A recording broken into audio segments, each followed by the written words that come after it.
High mortgage rates and home prices have made for a bit of a sluggish market in recent years. So will 2026 bring any relief for prospective buyers? Here with everything you need to know is our senior business correspondent, Christine Romans. Christine, okay, there's some good news here. We could see mortgage rates actually go down because for most people, they're going to need a mortgage. Look, the hope is that 2026 is going to be better than last year, right? And we've seen this deep freeze in housing, and I think it's starting to thaw. So a 30-year fixed rate mortgage right now, about 6.04%. Guys, that's a 3-year low. And if you're looking at a 15-year fixed, that is below 6%. And the experts tell us we've got a range of estimates for this year, but anywhere from 5.75% to 6.3%. Guys, that's a lot better than the 7 or almost knocking on the door of 8% of a couple of years ago. Now, most people are in a mortgage below 5%. They're not going anywhere. But we're starting to see some movement here. By the end of last year, you had about 1 in 5 mortgages in this country were at 6%. So people are giving up on the idea of 2 and 3% mortgages again, and they're starting to buy homes. Remind folks again, Christine, when they should perhaps consider refinancing.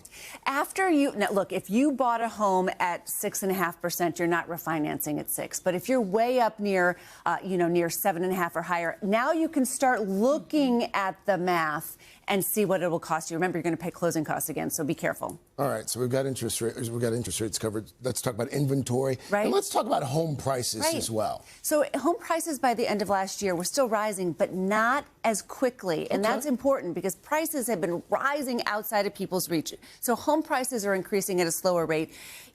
Inventory is improving, and the expectation is going to improve a lot this year.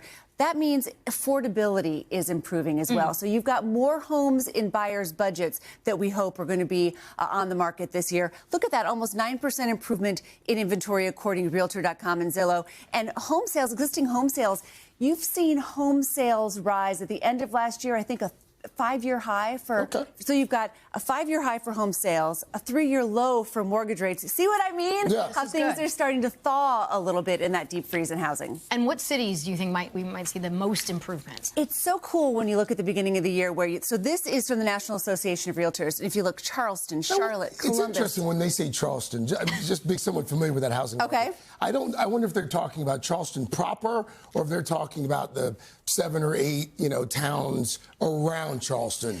So I will find out for you, Mr. South Carolina. But I'm going to say Charleston for our purposes.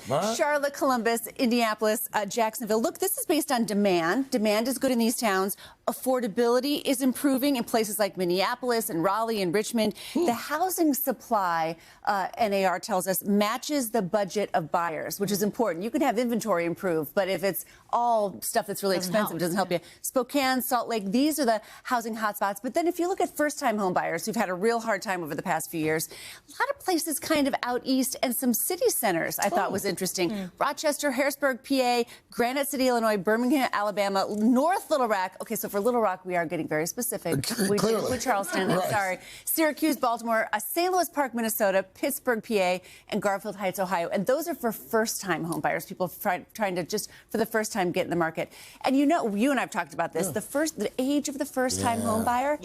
A very long in the tooth, 40 years old. But that's the highest it's ever been. So we're hoping people are at home with their parents.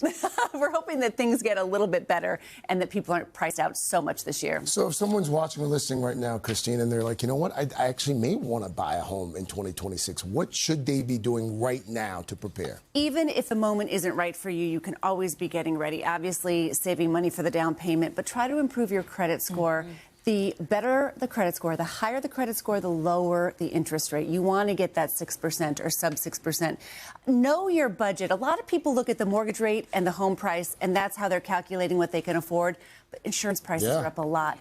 Homeowners association fees. Repairs. A lot of these important things that you want to consider. So don't price yourself out of a home because of those other prices. And be flexible about size and location. Maybe you have to move a little bit further out to get maybe a bigger house and a further out someplace around Charleston that's one of your 5 circles places. Mount Pleasant, Sullivan's Island, Isle of Palms. Maybe you got to move out, or if you need to be close to the city center, maybe it's a smaller bungalow you're buying. So you just have to be flexible on your budget, where you're going to live, how close you are to the city center, and how big. By the way, just to people who are watching and listening in Charleston right now, I guarantee you, they feel they're in so Charleston. seen. Well, there's also like, please don't come. No more people. No more people. Charleston is the most beautiful town. It is such a cool place to go to walk. I love Charleston. So do I. We should guys take the show there. Thank you, God knows we've tried, Christine. We've tried. Mr. Roker, how are we looking as we head into the weekend, good sir? I love Charleston as well. You just got to be careful getting trampled by those bachelorette parties. You know? Oh, that's true. That's true. Oh, my gosh. They are just on the loose.